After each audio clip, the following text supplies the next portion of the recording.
വലിയൊരു സുവിശേഷ പ്രഘോഷകനും ഗ്രന്ഥകാരനുമായ മാർക്ക് ഗൈ പിയേഴ്സ് ഒരു ദരിദ്ര കുടുംബത്തിലെ അംഗമായിരുന്നു.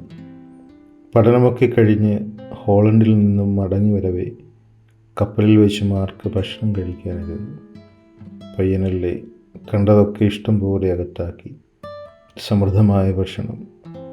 അവസാനം ബില്ല് വന്നപ്പോഴാണ് അവൻ അന്താളിക്കുന്നത്. അത് കൊടുക്കാൻ കയ്യിൽ പൈസയില്ല.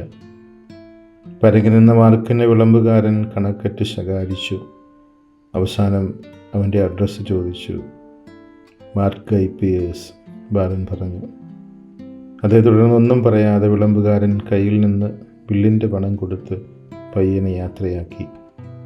കാരണം തിരക്കിയപ്പോൾ അയാൾ പറഞ്ഞു, നിൻ്റെ പിതാവ് പിയേഴ്സിനെ എനിക്കറിയാം. അദ്ദേഹം ഒരിക്കലും ഞങ്ങളെ സഹായിച്ചിട്ടുണ്ട്. അതിന് പ്രത്യുപകാരമായിട്ടാണ് ഞാനിത് ചെയ്യുന്നത്. നീയും ഇത് മറ്റൊരാൾക്ക് മടക്കി കൊടുക്കണം. ഈ കഥ കേട്ട ഇംഗ്ലീഷ് സാഹിത്യകാരൻ സർ ഹെൻറി ബേർട്ടൺ കുറിച്ചിട്ട കവിതയാണ് pass it on. Have you had a kindness shown? Pass it on.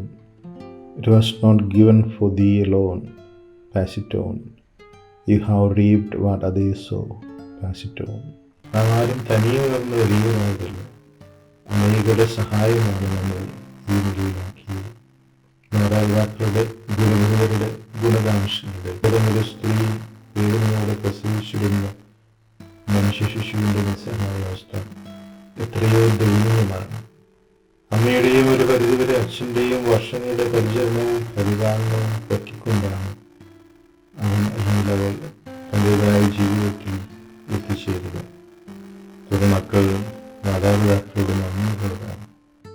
ലഭിച്ചതൊക്കെയും നമ്മുടെ സ്വന്തം കഴിവും പ്രാഗൽഭ്യവും ആണെന്നുള്ള വിദ്യാധാരണയിൽ അഹങ്കാരത്തോടെ നടക്കുന്നവരാകണം. തെരുവിലൂടെ ഒന്ന് യാത്ര ചെയ്യുമ്പോൾ എതിരെ വരുന്നവരുടെ മുഖങ്ങളൊന്ന് ശ്രദ്ധിച്ചാൽ നമുക്ക് മനസ്സിലാക്കാൻ സാധിക്കും. കണ്ടുമുട്ടുന്ന ഒരു വ്യക്തി പോലും ഒരുപക്ഷെ ഒരു ചിരിച്ച മുഖത്തോടെ, പ്രസന്ന മുഖത്തോടെ പോകുന്നത് കാണാൻ സാധിക്കില്ല.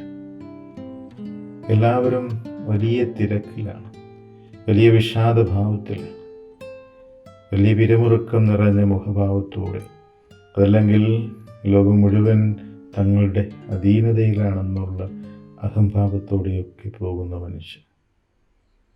യഥാർത്ഥത്തിൽ ഉള്ളതൊക്കെ സ്വന്തം കഴിവിൻ്റെ മാത്രമാണ്.